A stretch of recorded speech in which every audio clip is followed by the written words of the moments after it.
आज से 13 साल पहले 2 मई 2011 को ये रात के 1 बजे की ही बात थी जब पाकिस्तान के एबटाबाद में अमेरिकन सोल्जर्स ने दुनिया के सबसे खतरनाक आतंकवादी ओसामा बिन लादेन को उसी के घर में घुसकर मार गिराया। देखो, हुआ कुछ ये था कि ओसामा बिन लादेन ने साल 1993 से 2001 के बीच अमेरिका पर 3 घातक हमले किए, जिसमें सबसे पहला था साल 1993 का वर्ल्ड ट्रेड सेंटर अटैक, दूसरा था साल 1998 का यूएस एम्बेसीज अटैक और तीसरा और सबसे दर्दनाक था साल 2001 का 9/11 अटैक। इस 1993 ब्लास्ट में टोटल 6 लोगों की जान गई और हजारों की संख्या में लोग इंजर्ड हुए थे। इस 1998 एम्बेसी अटैक में टोटल 224 लोगों की जान गई और 4,500 लोग जख्मी हुए थे। और साल 2001 में जो 9/11 अटैक हुआ था, जो अमेरिकन हिस्ट्री का सबसे खतरनाक अटैक माना जाता है, उसमें 3,000 लोग मारे गए थे और हजारों लोग इंजर्ड हुए थे। अमेरिका को इतना ज्यादा नुकसान पहुंचाने के बाद अलकायदा जैसे खूंखार आतंकवादी संगठन को बनाने वाला दुनिया का मोस्ट वांटेड क्रिमिनल अमेरिका का अब तक सबसे बड़ा दुश्मन बन चुका था। ओसामा को मार गिराने के लिए अमेरिका की इंटेलिजेंस एजेंसी CIA ने कैसे कैसे क्या क्या प्लान किया, वो तो हम आगे इस वीडियो में समझेंगे ही। लेकिन उससे भी पहले 3D एनिमेशन की मदद से ये समझो कि अमेरिका के जाबाज कमांडोज ने यानी कि नेवी सील्स ने इस अमेजिंग ऑपरेशन को सक्सेसफुल बनाते हुए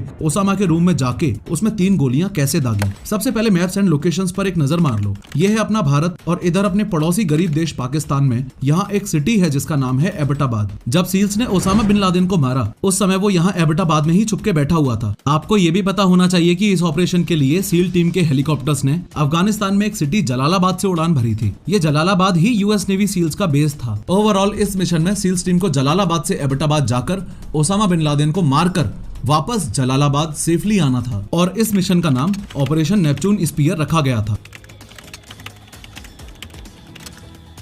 हुआ कुछ यूं कि आज से 13 साल पहले 1 मई 2011 की बात है, रात के 10:30 बज रहे थे। इस ऑपरेशन के लिए जलालाबाद के यूएस बेस में 4 हेलीकॉप्टर्स उड़ान भरने के लिए तैयार हैं। ये 2 तो हैं चिनूक हेलीकॉप्टर्स और ये 2 हैं ब्लैक हॉक्स। प्लान ये है कि ये दोनों ब्लैक हॉक्स तो उड़ के एबटाबाद जाएंगे और ये दोनों चिनूक यहाँ पर ही बैकअप के लिए स्टैंड बाय पर रहेंगे। अब देर रात में ये दोनों ब्लैक हॉक्स यहाँ से पाकिस्तान के लिए रवाना हो जाते हैं। सबसे बड़ा सवाल यहाँ लोगों के दिमाग में ये आता है कि ऐसा कैसे हो सकता है कि 2 अमेरिकन हेलीकॉप्टर्स पाकिस्तान के एयर स्पेस में फ्लाई करते हुए एबटाबाद जा रहे हैं और पाकिस्तानियों को खबर भी नहीं हो रही है, या यूं कह लो कि पाकिस्तान के रडार्स इन दोनों हेलीकॉप्टर्स को ट्रैक क्यों नहीं कर पा रहे हैं। तो इसका सिंपल सा आंसर है स्टेल्थ टेक्नोलॉजी। असल में इन दोनों ब्लैक हॉक्स को डिजाइन ही इस तरीके से किया गया था कि इनमें से ना तो साउंड डिटेक्ट हो और ना ही ये रडार में ट्रैक हो पाए। इन शॉर्ट, इस पूरे हेलीकॉप्टर के ऊपर हैवी फैब्रिक की कोटिंग करी गई थी ताकि इसकी रडार और इंफ्रारेड विजिबिलिटी कम हो जाए। अब रात को करीबन 1 बजे दोनों हेलीकॉप्टर्स एबटाबाद में ओसामा बिन लादेन के कंपाउंड तक पहुंच जाते हैं। इससे पहले कि सील कमांडोज हेलीकॉप्टर में से उतरकर ओसामा बिन लादेन को शूट करें, ये बहुत ज्यादा जरूरी है कि ओसामा बिन लादेन के इस रहस्यमयी दिखने वाले घर या कंपाउंड के स्ट्रक्चर को